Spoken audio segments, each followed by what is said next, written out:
Well, as a part of MOOC, massive open online course that conducted by Universitas Gadjah Mada and some partner universities. This is we have one of our contributor, Professor Dr. Alberto Gomes from Melbourne, as the global director of Deep Dialogue, Empathic Engagement and Peace Building within the global area. So, hello, Professor Alberto. Hello, Atina. Are you? How are you? I'm very well, thank you, and All I'm so right. pleased to be here. Very nice.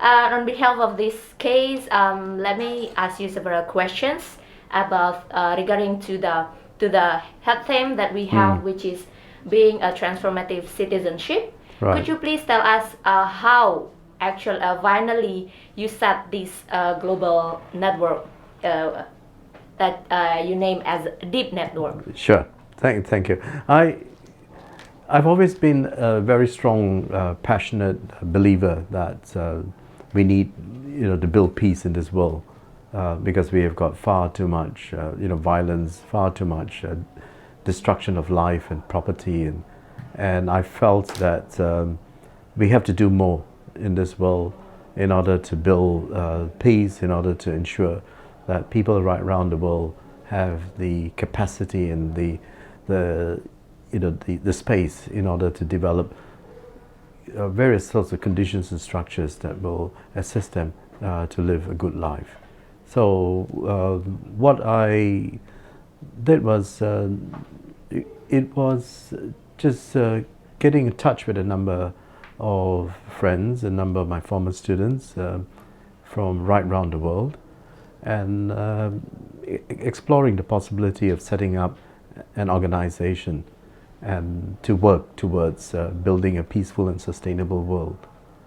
And when I contacted several of my colleagues and friends, and also Pak Purwo, who is the Deep coordinator, Deep director of Yogyakarta Deep, and when I approached him with this plan of setting up an organization where we can bring people together to work on transformative projects in order to develop various kinds of projects, and also projects that would focus on research as well as activism. And Pak Purwo was very interested. He said, "Yes, this is a fabulous idea. Let's talk more about it." And I had a similar response from a number of people, from a number of my friends from all over the world.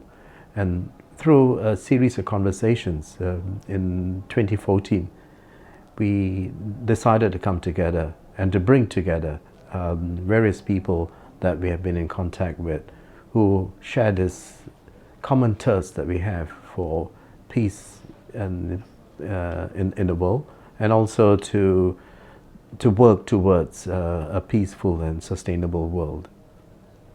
So, Professor Alberto, what actually following the age, the civilizations to conduct the peace situations, what actually you see as the biggest challenge within build up this network, and also for creating the peace that you have mentioned before? Right.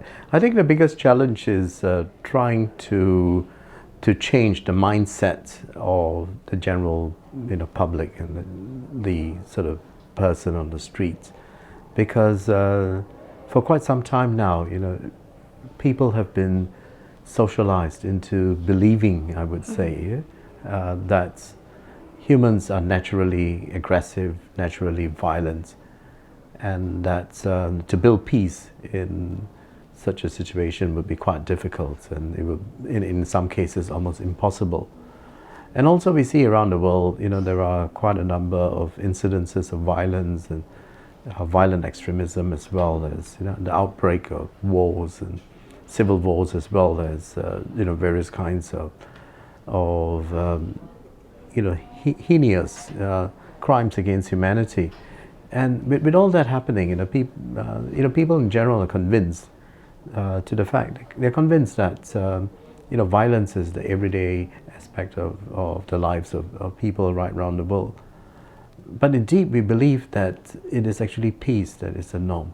So what we need to do more is to persuade people as well as to convince them that that we have to try to, in a way, resuscitate, and revive the peacefulness in various communities and societies.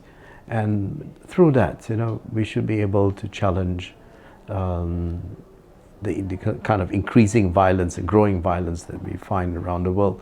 So that's one challenge in trying to deal with the mindset and attempting to challenge the mindset and also to alter it, change it, modify it in such a way. And this entails considerable amount of work in transforming people's thinking, ideologies, and in the process, encouraging them and stimulating, fostering various kinds of forms of activism that would entrench peaceful, cohesive, communities and societies right around the world. Well, we were talking about challenge before. So, what makes you? What finally ensure you that the ideas of peace is not only stuck as a normative way? What the things that make that this is so possible to create such as a peace civilization? What finally ensure you at most? I think when I look around and the people that I interact with, the ones who are now involved in deep, it is to me, I think it's so encouraging to see that various people right around the world have begun to say no to violence, and not just saying no to violence, but they also are very keen to work on different kinds of projects in order to build peace. So I think that to me is a source of inspiration. So sometimes someone will come up to me and say, "Thank you for inspiring us to work in peace building," and I turned to them and I said, "No, thank you," because by seeing how passionate and committed, the various deep members, for example, and various other peace workers right around the world who are beyond, all, despite all the kinds of difficulties that they face, all the sorts of problems that they face, despite all that, they have come together and they keep the struggle for developing peaceful frameworks right around the world, and also creating spaces for people to live a good life. So, Professor, goes to the practical.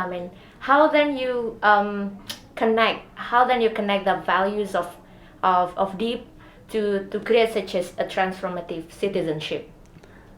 That's a very good question. I think the members of deep, the fact that they begin to adopt certain kinds of common values, and deep, the common values are we believe in cooperation and collaboration.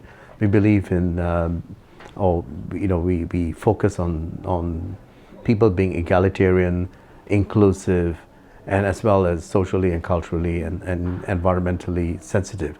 So these are the four key values that are values that we hold dear in deep. And so these are also precisely the values that one would consider to be important for a good citizen. And so a citizen that believes in social justice, in egalitarian ethic, someone who believes in equity, someone who also someone who lives his or her life with respect for fellow humans, for being thoughtful, for being compassionate, for being cooperative rather than competitive, for being generous rather than being selfish. And when we find that all these are the kinds of values that bring the deep members together, so every member of deep has subscribes and in fact promotes and fosters these various values. So in other words, if you ask me the question about what role deep can play in terms of transformative citizenship, my answer is that deep itself is a kind of an organization that brings together transformed citizens. And so these are transformed citizens who have gone totally against the grain of society where we have a neoliberal capitalist society where individualism is considered to be the main aspect of everyday life, rampant forms of individualism, very high alienation. We find that in a neoliberal society too, people are greedy rather than being generous, and also there's a great deal of focus on what can we get out of out of each other, and also there is a reward system that will reward someone who is aggressive and someone who is willing to go and step on the toes of others to advance him or herself. So with all these kinds of the creation of certain kinds of personalities, these are personalities of people who are individualized, people who are selfish, people who are greedy, are precisely the kinds of the sorts of aspects of one's personality that would make a bad citizen in a country. We don't want a country or a nation which has people who are greedy, selfish, and all they do is care about themselves, and also people who don't care about other people. So we want to have caring compassion, and we want to have people who respect others, people who are thoughtful, people who are helpful. Okay, so that is what constitutes, what I would say comprises the quintessential aspects of a good citizen. So DEEP embraces these values, and the members of DEEP, in fact, inculcates all these values in the various kinds of activities that they're involved in. Thank you very much, Professor Alberto. Thank you very much, Athena. It couldn't be more true that you're so inspiring for this MOOC. Oh, Okay, thank you very much. Thank you very much, yeah.